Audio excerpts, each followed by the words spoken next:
Okay, let's get started. I want to officially welcome everyone to the webinar.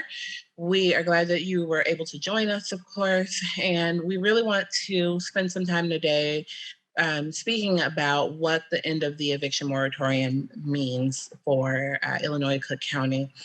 I am Candace Williams. I am a consultant for the Cook County Legal Aid Housing and Development, Community Education and Outreach part of that work. And I am joined by colleagues from CBF, Samira Nazim, and Marty Cazzola, who's with us from Chicago Volunteer Legal Services, and Michelle Gilbert, who's from the Lawyers Committee for Better Housing. So thank you all for joining us. You will be able to ask questions. So please, whatever questions you have, you can put them in the chat at any time, and we will address them at the end of the presentation. So why are we here? Of course, we all know that the Illinois Eviction Moratorium lifted on October 3rd, so we are not protected by any moratoriums at this point.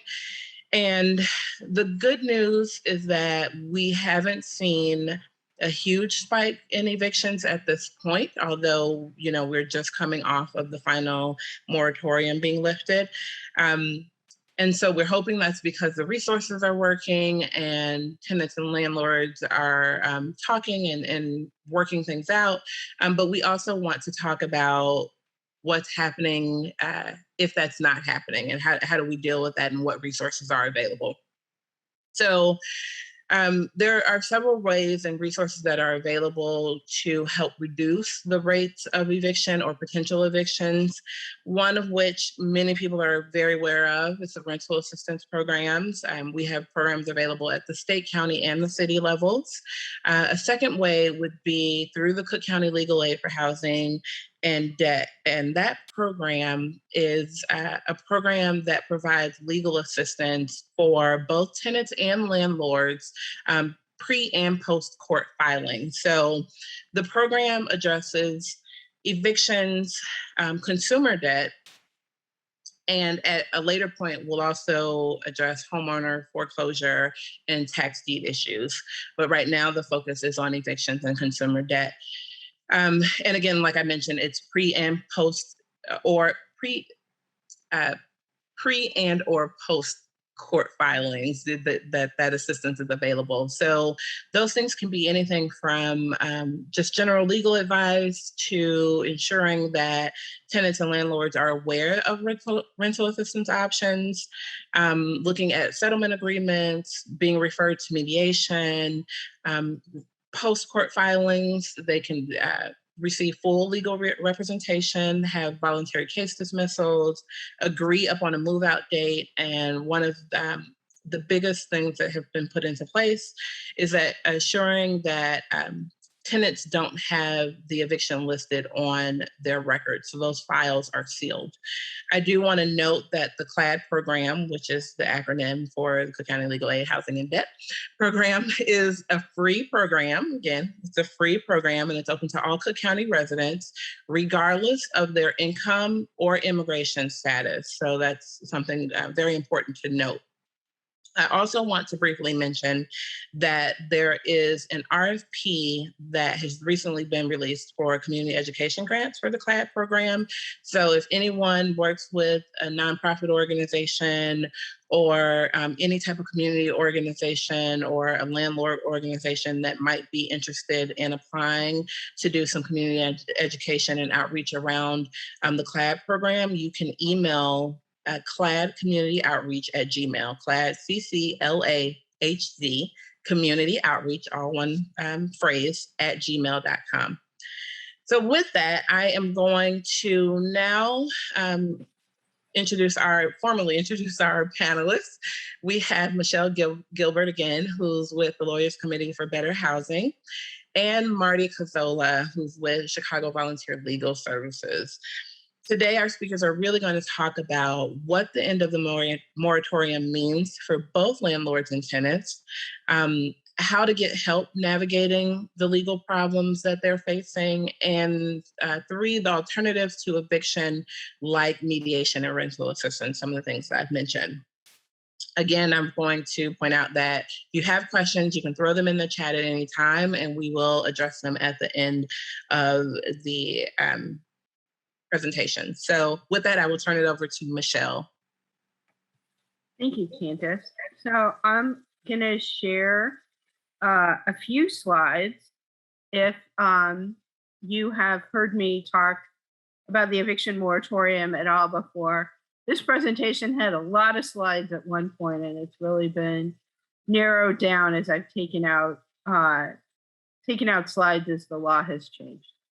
So I have always started, though, with trying to get us on the same page and using the same terminology, explaining that the eviction process is really about 5 steps. There's the termination notice stage, so it's all pre-filing.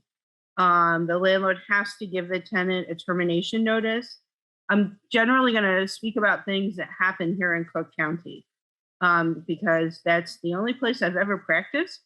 Also, I should say, we're providing some general legal information. If you have a question, please put it in the chat. If you need to talk to legal services, we're going to give you information on how to do that, either as a landlord or a tenant. But we're not going to be able to answer like really specific legal questions. I mean, Zoom is not a good forum for a legal consultation, this kind of consultation. So just some general legal information about what happens in Cook County. So the termination notice can be 5 days if the tenant owes rent, unless it's Evanston, and then it's 10 days. You can see this point that it's very local specific. 10 days if it's some kind of cause. And the example I always use, if a tenant is breaching the lease by, say, saying having a dog when the lease has no dogs, or if it's the end of the lease or the end of an unwritten lease period. In Cook County, meaning suburban Cook, it's 60 days. In Chicago, it depends on how long the tenant has lived there.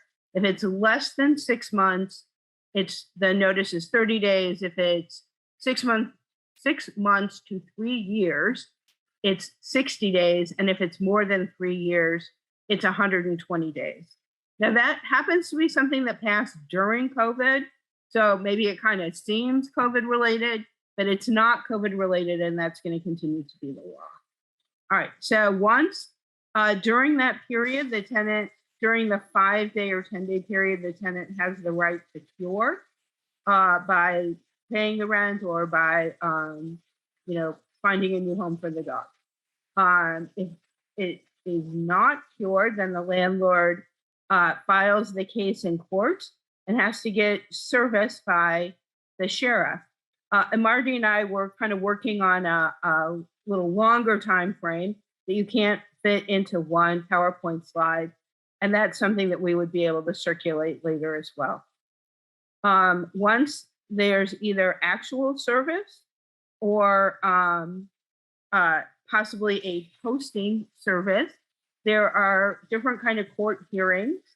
Prior to the work that we've been doing in the ERP, the first court hearing could have been, often was, a trial. And that's not what happens any longer. It's an initial case management date. Then there is some sort of court order. There's either a trial or a motion. What happens in most cases is that there's some kind of agreement, or if the tenant never appears, say after 2 court appearances, there can be a default judgment entered against the tenant. And then finally, once there's a court order of eviction, then the sheriff can enforce, or we sometimes say execute, the eviction order, and only the sheriff can execute the eviction order. If the landlord has received an eviction order, they can't immediately go home and change the locks. They have to place it with the sheriff for enforcement. So with that kind of common understanding, I'm going to go through a few other points. Remember, I'm going to make one perspective, and then Marty's going to present. And we're going to make a lot of sort of similar points, maybe slightly different perspective. And then, as you know, we'll try to answer questions.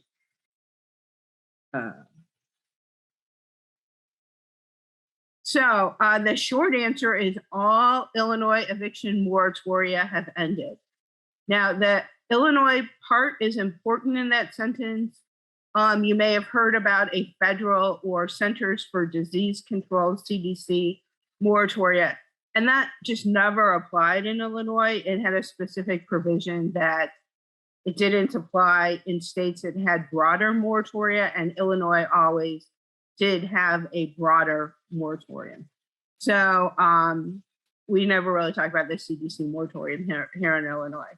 So the governor really phased it down, allowing some evictions to be filed, some orders to be executed, but now none of those are in place. A landlord can file a case after serving a valid notice, can have an eviction trial, and then if an eviction order is entered, the sheriff can execute the eviction order. If the landlord has applied to the Illinois Rental Assistance Program, then within that application, the landlord agreed not to file a case. We're seeing some of those cases anyway, but that it actually is a reason why a case should not be filed immediately.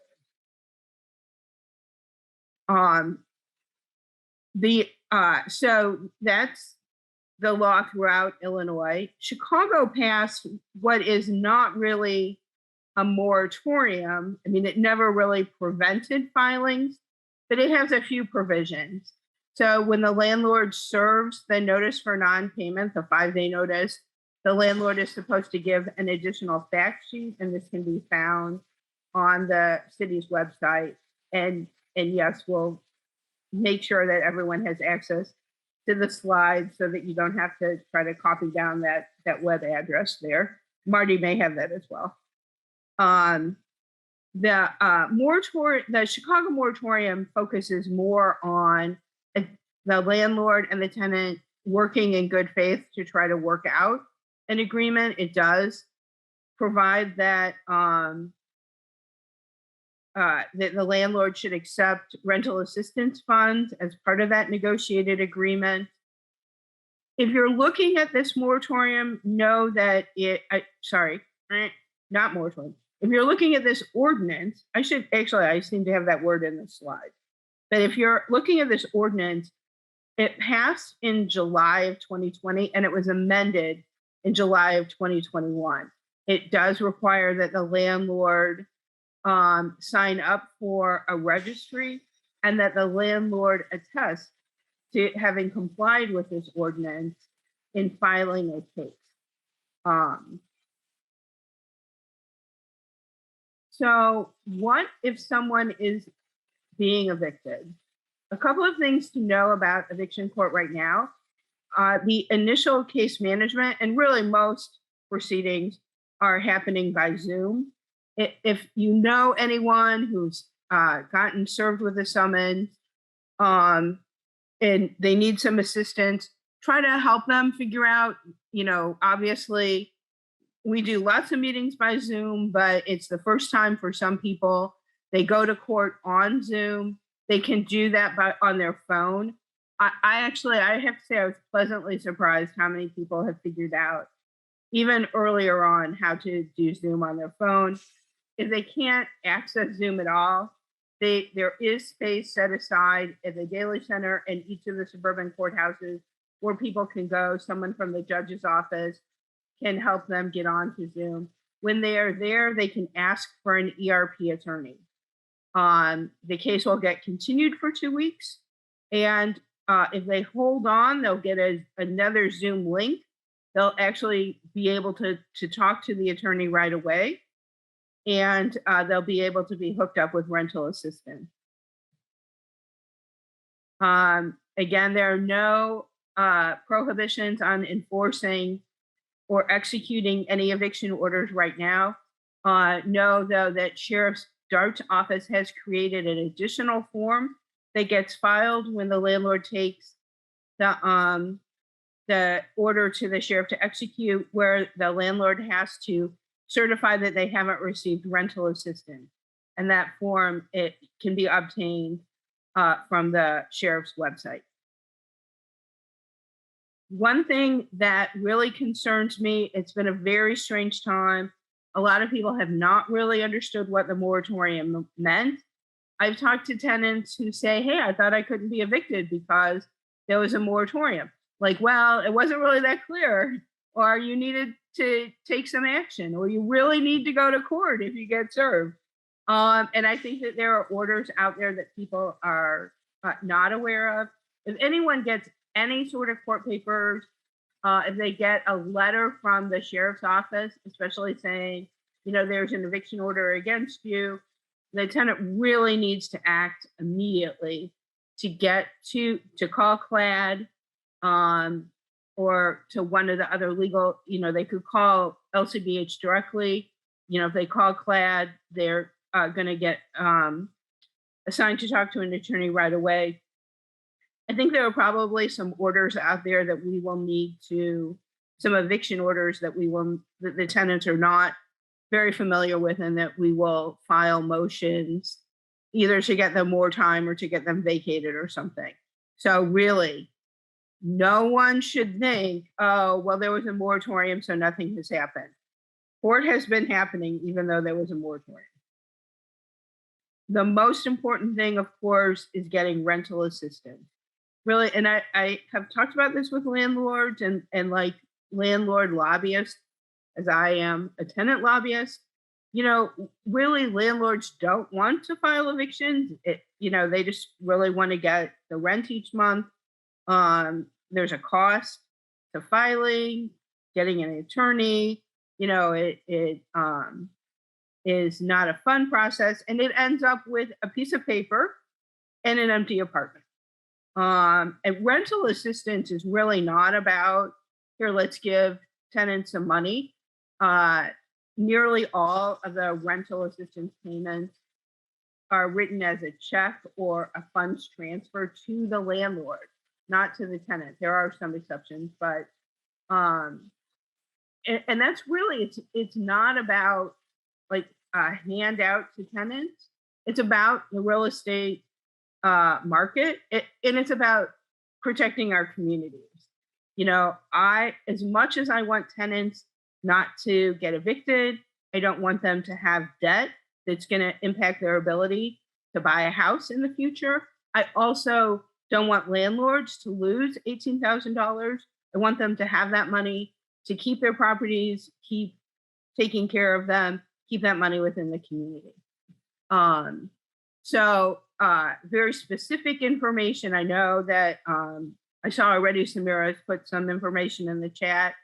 Right now, IDA, you might have been familiar with, Illinois Housing Development Authority, was administering a rental assistance program early on.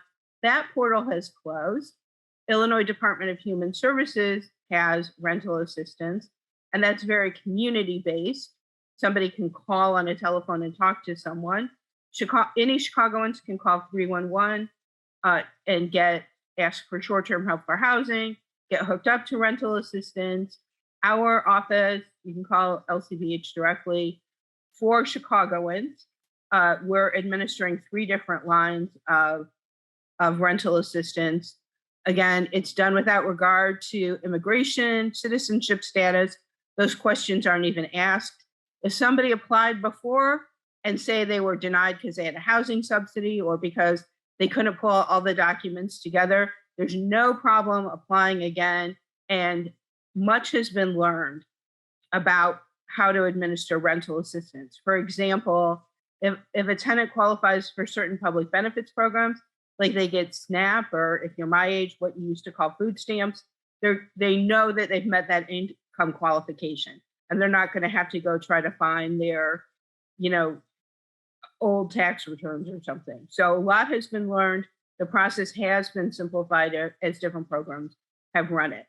And I'm going to stop sharing and hand it over to Marty. Oh, sorry. I did want to say one thing about ceiling. So records that are COVID era are sealed. But that change in the law also changed the old standard for sealing records. If you know anyone who has old eviction records and they that are hurting their ability to find housing, we are trying to get the word out to help people seal their files. And if easiest thing, go to Rentervention, type in seal record. We actually have an app that will write up a seal motion. And if you're interested in sealing old records, I'll put my information in the chat as well. And I'd love to do further trainings on it. We did an in-person event, which was so fun to talk to people in 3D and not through Zoom. So now I will exit.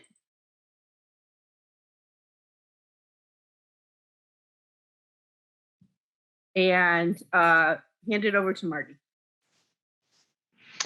All right, thank you very much. 1 second here. While I get my slides up and running.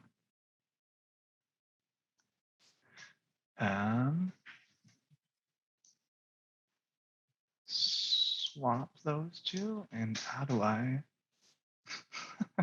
share screen? Screen one, share. Okay, so is everyone able to see my slides? Perfect. Okay, so as Michelle said, my name is Marty Cazzola. I am an attorney at Chicago Volunteer Legal Services. We are one of the other organizations that's participating in the Early Resolution Program, or Cook County Legal Aid for Housing and Debt. We are primarily advising small landlords, and it is starting to pour in my apartment, so I will start to, not in my apartment, outside of my apartment. I'll try and shout over the rain. So you probably recognize this slide from Michelle's presentation, but generally speaking, eviction has 5 steps. And I think this is a really good way to think about the process, regardless of whether you're a landlord or a tenant.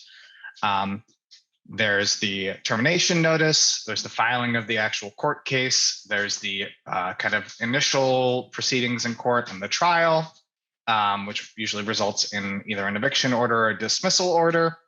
And then if eviction order is entered, there's the enforcement of that order. And the Illinois eviction moratorium affected all of those stages a little bit differently at different times. But generally speaking, for about 18 months, from March 20th of 2020 through October 3rd of 2021, there were restrictions on those various stages. The initial way the moratorium was written, only emergency cases could be filed. But it was kind of intentionally rolled back in stages beginning in November of last year. Initially, you could file certain cases, but you had to take some steps before you gave notice. So that impacted that stage of the process. But even if you had received an eviction order, it wasn't really immediately enforceable. Enforcement eventually became more possible this past summer. And then there was kind of, at the very end of the moratorium, there was kind of if you filed a case, but you violated the rules, your case wasn't necessarily dismissed, but you also really couldn't move forward. It just put a pause on those cases. And this was a very intentional process, as I said, the goals being to avoid displacement of families and community spread of the coronavirus itself throughout the pandemic, and also to really direct as many people as possible who qualified for rental assistance to apply. And so there's been a ton of programs that have come and gone as far as rental assistance goes. And there are still programs that are in place, but that was the main goal of why it was kind of rolled back in stages and why it lasted so long. And as both Michelle and Candace said, as of this past Sunday, there is no longer a statewide moratorium here in Illinois. So eviction cases can more or less proceed the way that they used to proceed. And I'm going to talk about kind of some longer term changes to each step. each of those 5 stages, especially from the landlord's perspective. But before I do that, I do want to talk about some of the alternatives to actually filing a court case right now. So the first one, which you've heard mentioned several times here, is this thing called rental assistance or emergency rental assistance. And as I said, there are a bunch of programs that are up and running. And the most recent program that I went to a presentation about yesterday is offered in suburban Cook County and offers up to $40,000 for as many as 18 months of unpaid rent per tenant household. And a lot of people, I think, for whatever reason, think they need to be served with eviction papers, or if they're a landlord, file an eviction case in order to apply for rental assistance, but that's not the case. There are many programs available for individuals who have not gotten an eviction notice or have not filed a case. And the easiest place to kind of see all the different programs that are available right now is this link I've included here, which is cookillrenthelp.org. It's kind of a clearinghouse for all of the programs that are available here in Cook County, including the programs that Michelle mentioned during her presentation. And I do want to say, I think there were a lot of news reports over the summer about how certain states were having trouble distributing their rental assistance money, and programs weren't really working, but that's not been the case here in Illinois. I pulled this little graphic here from the Illinois Housing Development Authority's website earlier today. So as of last week or 2 weeks ago, over 50,000 rental assistance have been funded statewide. That's over $450 million. And 87% of that money is going to very low income households. Another alternative to actually filing suit or to filing a court case is what's known as mediation, which is a free service through the program that Michelle and I are here with, the Early Resolution Program. And that involves a landlord, a tenant, and their attorneys, if they feel the need, sitting down with a third-party mediator, trying to come to an agreement about whether the tenant's going to move out by a certain date, or if they are going to kind of reset the relationship and continue to rent to one another. And potentially apply for rental assistance together. And that's a really good alternative to filing a court case because it's free and because a lot of good agreements have come out of it. So as far as kind of the long-term changes to each stage of the eviction process, given that the eviction moratorium has expired, we are really down to just 3 main categories for terminating a tenancy. Non-payment of rent, other lease violations, and then non-renewal or terminating a month-to-month tenancy. Throughout the moratorium, there was kind of this other category called health and safety evictions, but that is no longer really something that's in effect. And each way to terminate a tenancy or give notice has a different requirement for how much time you have to give your tenant. So for a non-payment case, you have to give a tenant at least a 5-day notice. As Michelle mentioned, in certain municipalities, there's a little bit of a longer period. For other lease violations, like a pet that shouldn't be there, or smoking in the apartment when the lease says smoking is not allowed, it's a 10-day notice in most municipalities. And then the final category of a non-renewal notice or termination of a month-to-month tenancy is what this is kind of the biggest change to the process because it did happen during COVID. Typically people would think of that as a 30-day notice, but in most instances, that's really not enough time anymore. Depending on where the property is located and how long the tenant has lived in the property, you may need to give as much as 120 days notice or even 60 days notice. And Michelle broke that down by how long those tenancies are here in the city of Chicago. And I don't want to get them wrong. So, if you are curious about that, call the phone number at the very end of this presentation, speak with an attorney, and they will advise you how much notice you need to give. If you do give the wrong amount of notice for a non-renewal, like for example, if you give a 30-day notice when you were supposed to give 60 days notice, there is an automatic renewal or extension of the tenancy for a limited time period, and that's so that tenants have enough time to relocate before their lease is effectively over. And then the final kind of long-term change to, or not really long-term, this is a short-term change to termination notices, is that here in the city of Chicago, there is still this COVID-19 eviction protection ordinance that will be in effect for about 60 days from this past weekend. Which I Googled how long is 60 days from October 5th is the day I think that it started, the clock started running, and I think that's December 4th. Somebody else will have to check my math down the road, but the requirements under the ordinance are that landlords give their tenants a specific flyer about the city's ordinance. And if their tenant has been impacted by COVID, then the landlord and tenant have to negotiate in good faith, wait during a 7-day kind of cooling off period. And if you don't come to an agreement with your tenant, then you register with the city and certify that you complied with the ordinance when you do file suit. Speaking of which, there are some new changes to the filing of eviction cases that are long-term changes. So here in Cook County, there is a brand new eviction summons. Well, it's not brand new anymore, but it was new in December or January when it went into effect. But it includes information on the program that Michelle and I worked through, the early resolution program, in 3 different languages, English, Spanish, and Polish, I believe is the 3rd language. And the summons, I think, will also be amended to include information, or the summons will be amended to include information about rental assistance programs, which is required because of a Supreme Court rule.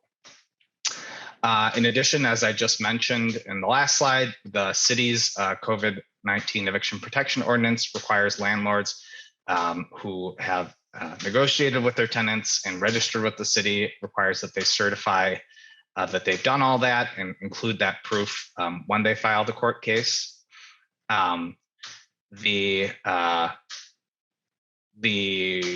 other kind of long-term change is that since last summer, all eviction complaints that are filed have to include a copy of whatever notice, whatever termination notice the landlord gave their tenant, proof of service of that notice, and if the eviction is due to some violation of the lease, they have to include a copy of the lease.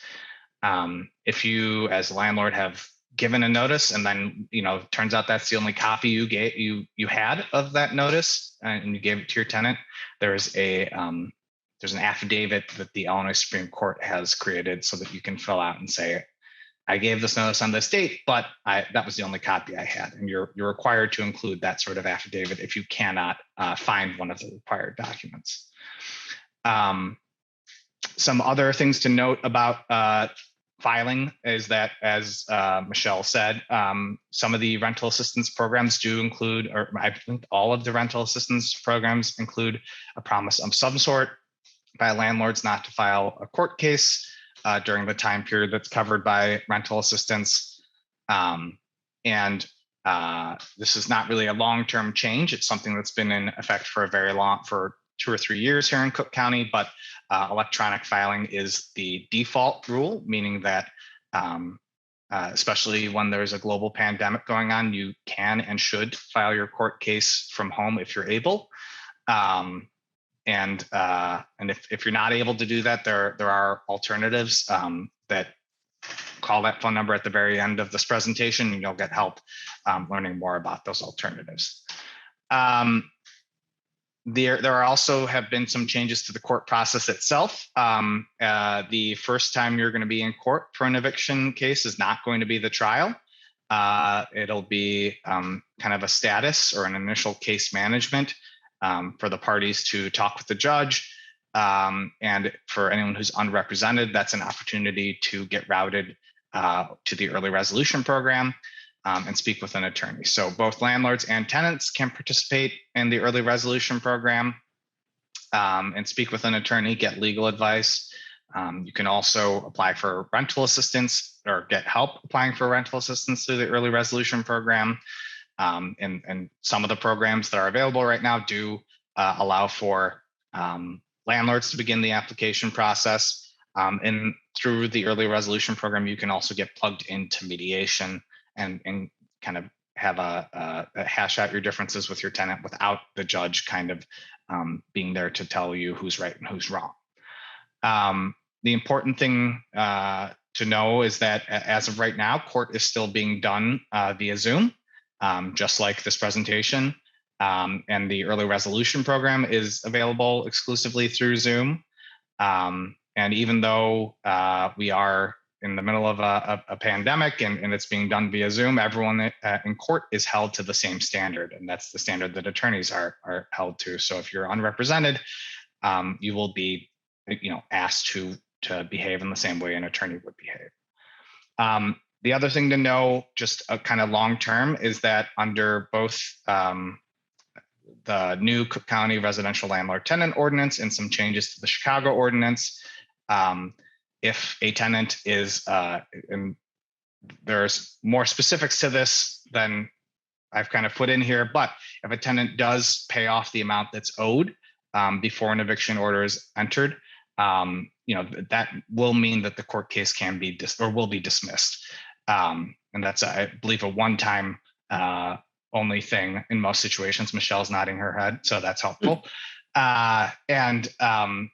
So you may file a court case and your tenant may get rental assistance, and that may lead to your court case being dismissed. The kind of last stage of the eviction process is the enforcement process, and there are still some temporary and they're mostly temporary requirements as far as we're aware. But as Michelle said, the most important thing to know about enforcement is that an eviction order is still just an eviction order until the sheriff comes out to enforce it. Landlords cannot, waive the eviction order in their tenant's face and say you need to get out of the property. The only party that's legally authorized to enforce an eviction is the sheriff. And as of a couple of weeks ago, that getting the eviction order to the sheriff is still something that must be done in person at the Daily Center. In addition, so that's one piece of the court process that cannot be done remotely. In addition, when you do actually give the eviction order to the sheriff, you are required to complete what's known as a verification of non-rental assistance. And that's basically a certification that there is not a rental assistance application pending that the tenant has kind of in process, or that you've already received rental assistance for the time period that you're seeking an eviction order for. And that's, as I said earlier, that's one of the requirements for accepting rental assistance, is that you're not pursuing an eviction for most of the programs. So I began by talking about kind of alternatives and rental assistance. And here's how to access all the information that I've kind of discussed here, because this is not going to be a session for individual legal advice. But if you do call this number, Cook County Legal Aid for Housing and Debt, 855-956-5763. I hope that's still the right number. You will get connected via a centralized hotline. You'll have the opportunity to speak with an attorney. And whether you're a landlord or a tenant, you can speak with an attorney. You can also access information via cookcountylegalaid.org. And Michelle and I and Candace have thrown around two different acronyms here, the Early Resolution Program and CLAD. They are, for all intents and purposes, the same if you are looking for services. You call that number, you will get connected to an Early Resolution Program attorney. You don't have to wait for a court case to be filed or to file a court case to speak with an attorney. And in fact, if you're a landlord, I would really encourage you to reach out to us before filing because a lot of people are filing court cases improperly right now because they don't know about all these rules or how those rules apply to their cases, and they're having their cases dismissed at their first court date. And so that, I, again, really encourage anyone to reach out before filing a suit, because it's a great free alternative and just information gathering space. And to the extent that you're interested in rental assistance or going to mediation, we are also happy to connect you with those resources, or potentially represent you in a mediation with your tenant. Excuse me. So with that being said, that is the end of my piece of things, and I will turn things over to whoever is next. All right. Thank you so much, Michelle and Marty, for providing that information. I'm going to slightly put you on the spot, but you'll have a few minutes to think about this. We gave a lot of information over the last half an hour, 40 minutes. So if there are maybe two top things that you can leave us with, we'll do Q&A first, and then we'll come back to, if there's anything that they can walk away with, the top two things. Have those in your mind, though, so you'll have a little time to think about them, okay? Now I'm going to turn it over to Samira, who will facilitate the Q&A. Samira is from Chicago Bar Foundation. Thanks, Candace, and thank you, Michelle and Marty. And to our audience, if you have any questions for our panelists, you can ask those using the Q&A function. There's a button in the middle of your screen on the bottom that says Q&A. If you click on that, you'll be able to type a question, and our panelists will do their best to answer it. So please go ahead and feel free to use that. I just want to start off by addressing one question we already got, which is about bankruptcy. As you kind of heard at the beginning, this program covers both eviction and consumer debt issues. However, bankruptcy is, those issues are handled in a separate court, in the bankruptcy court at the Northern District of Illinois, and aren't a part of this project. I'm going to just put some referral information there if anyone else is also curious about bankruptcy and how to get help, since there are resources to help with bankruptcy. They're just not a part of this particular program and project. So that is in the chat now. So now in terms of kind of questions, I guess I'll start with Michelle. I think we've all seen a lot of news stories lately that the moratorium is ending and people are nervous about what comes next. They're starting to get 5-day notices. They're starting to have sheriffs coming out and serving court papers. What would you advise tenants who find themselves in the unfortunate situation of getting some kind of eviction notice? What's the first thing they should do? I would say the most important thing to notice or to know is that there are more resources available now than ever in my really long career of doing eviction defense. And in terms of the county committing money for the ERP and all of the rental assistance. I mean, I've been a tenant advocate for a long time. We would lobby with the state for state homeless prevention funds and would be happy if there'd be like $3 or $5 million.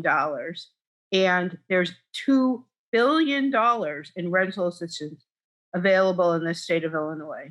And, as Marty said, the Cook County program is has an upper limit of $40,000.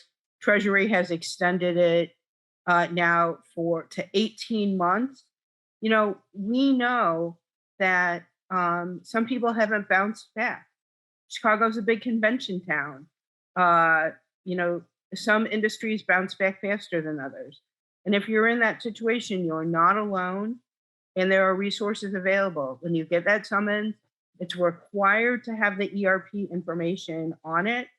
You can call CLAD right away. You can wait until you get to court, but don't feel like you have to stick it in the back of the sock drawer and pretend like it's not happening. We are here to help you. Great. All right, Marty, and I've got a question for you as well. You talked a lot about how landlords should consider alternatives to eviction, like rental assistance and mediation. What if a landlord's already started the eviction process? Is it too late for them to take advantage of any of those other strategies? No, absolutely not. As the early resolution program, including referrals to rental assistance and mediation, are available as part of early resolution. You shouldn't feel like, well, I've kind of started down this train track and I have to go, to the station. There's a possibility to switch if you and your tenant kind of want to continue to have a landlord-tenant relationship. You can go to mediation. You can come to an agreement about applying for rental assistance. They are processing applications pretty quickly, for way faster than they were at this point last year, and it can kind of resolve the case pretty quickly. And if the only issue is really money, then that's a really good solution. And I think the important thing to remember about rental assistance and why all these programs are available is a lot.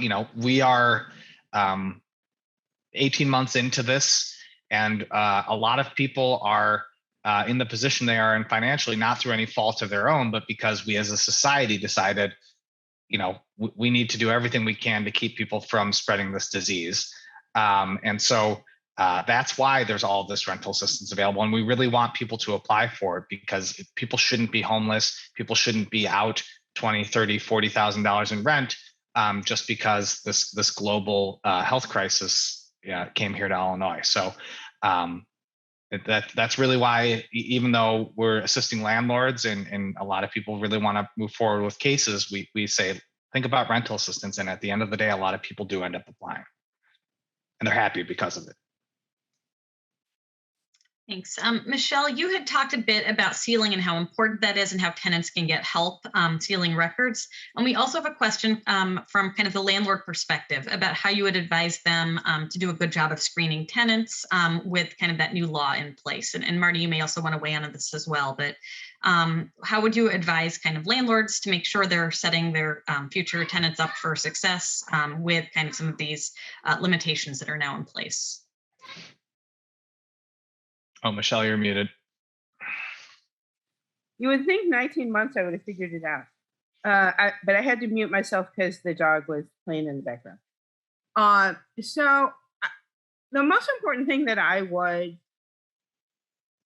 start out with is that landlords should remember that looking at eviction court records at filings doesn't really tell you what has happened with the tenant.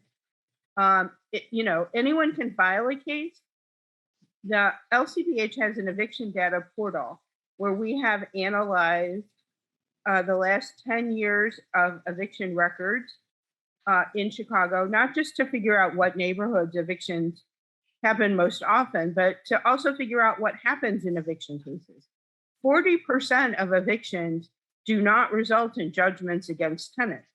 So if you're refusing to rent to someone because an eviction was filed previously, 40% of the time you're making a decision based on inaccurate information.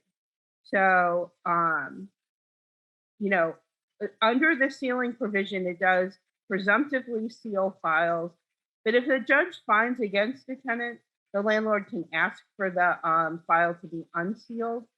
So if there's a judgment against the tenant, likely that information is going to be publicly available.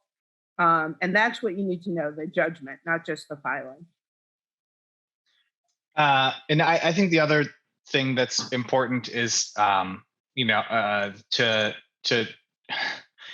don't know if eviction, the blanket sealing applies basically dating back to March of last year. And from the perspective of trying to get helpful information, if you find out that an eviction case was filed and proceeded in April of 2020, which very few cases did, I don't know how helpful that is to you as a landlord when renting out to someone, because we know that a quarter or maybe even higher of the country's workforce got laid off in a period of a couple of weeks. And so, finding out that somebody had trouble paying rent when half the country did isn't really that helpful.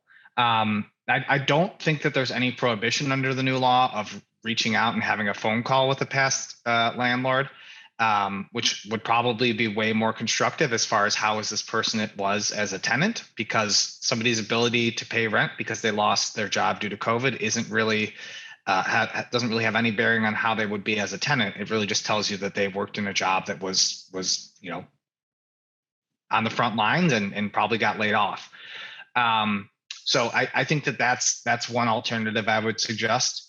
I also accidentally marked a question as answered because I'm not good at the Q&A function, so I want to just answer it really quickly. For somebody whose tenant has already moved out and you are curious about what to do about the amount owed, through ERP, we can do a one-on-one consultation on kind of potentially, what your options are. But typically that would be something like a small claims case. But it's kind of an uphill battle as far as kind of actually proceeding to getting a judgment. Because if somebody hasn't worked this whole time and that's why they weren't able to pay rent and they're still not able to work, they're not really going to have any money to pay off a judgment like that. So that's kind of what your option is in the situation where somebody's already moved out. Thanks, Marty. I know that we're going to lose Michelle in about 1 minute. So Michelle, if you can very quickly summarize your very high level takeaways, and then we thank you very much for your time and wisdom tonight. I probably have talked on and on about rental assistance enough, but really it is the situation that helps the landlord and the tenant. So I hope that everyone can reach out for rental assistance. I did see some very kind of fact specific questions in the chat or in the Q&A. And remember, if you've got a very specific fact situation, you want to try to hook up with an attorney for a one-on-one. And we're very happy for you to call CCLAD or go into the ERP, and then the case gets referred to us, and then we can advise you later. And thanks very, very much, CBF, for including us in this presentation. Thanks, Michelle. Marty, I'm going to ask one last question to you, and then we'll hear your kind of high-level takeaways. And we have a question from someone who applied for rental assistance with a tenant and was paid a few months ago, but the tenant's accrued additional back rent since then. What kind of recourse does the landlord have at this point?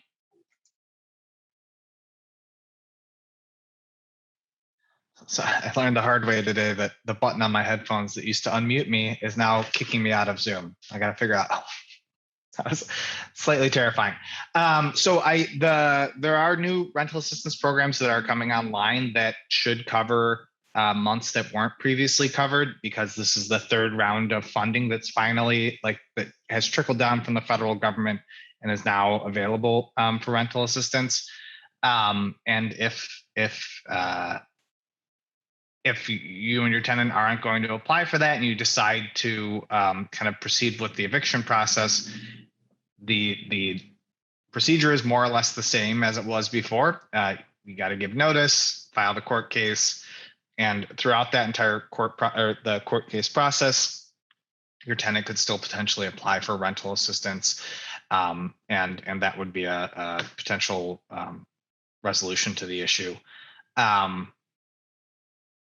So that's kind of what your options are, is either apply now or begin with the eviction process, speak with an attorney about your individual circumstances, and proceed from there. And if you're in the city of Chicago, you also have to comply with the city's ordinance. That was the one other piece. Thanks. All right, and we're getting close to the hour here. So Marty, if you could just kind of give us your very top takeaways, that would be great. I think that my top takeaway I kind of also meandered into earlier, which is this is a situation that we've all found ourselves impacted by differently, the COVID, and we've known for 18 months that there was a lot of people who fell behind in rent, fell behind on their mortgage, and at the end of whatever moratoriums existed, we're going to need help. And here in Illinois, and especially in Cook County, we have been working very diligently for over a year to try and head this off at the pass. And so far, given that numbers aren't spiking, it seems like it's worked.